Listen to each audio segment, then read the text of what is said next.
Many gardeners are noticing dead ends on their twigs, and I guess the question is this a disease, or could it be our 2-minute pest? And Celeste, you've got one to start off with there. What is it? I do, and it is a little bit disturbing when you see all these little twigs, sometimes on the ground, sometimes up in the tree. And if you look very carefully, you're going to see a little tiny hole. I know. And that is where the entry point is for the twig beetle, a little tiny twig beetle. Wow. Infects maples. You've got dogwood there. This is dogwood. My dogwood in my own yard. This one came from around the retention pond, but it really makes it look bad. Now, the whole tree may not be affected, but let's see if I can snap. Here's the way you tell. What you do is you go up and you just put a little pressure on these. See, it just kind of snaps at that little point, and I can actually see the little hole there.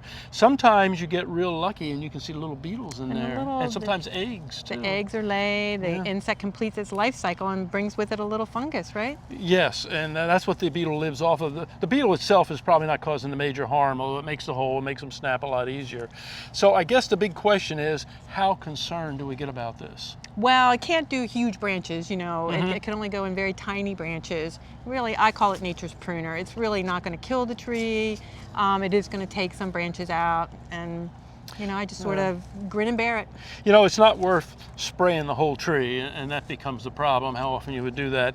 Sometimes the systemic insecticides you put on the ground can be taken up, and they will help out just a little bit. But I agree with you. For the most part, you go through and maybe you prune it off if there's any extras there, and away it grows like that. Now, there's other things this could be mistaken for, other animal damage, other beetle damage and things. That's true. That is true. And so I guess if you see them on the ground, and you saw the little holes or you snapped them, you would know that it was the twig beetle. Yep, I think what we have is twig beetles, plenty of them on some trees, but don't get too alarmed.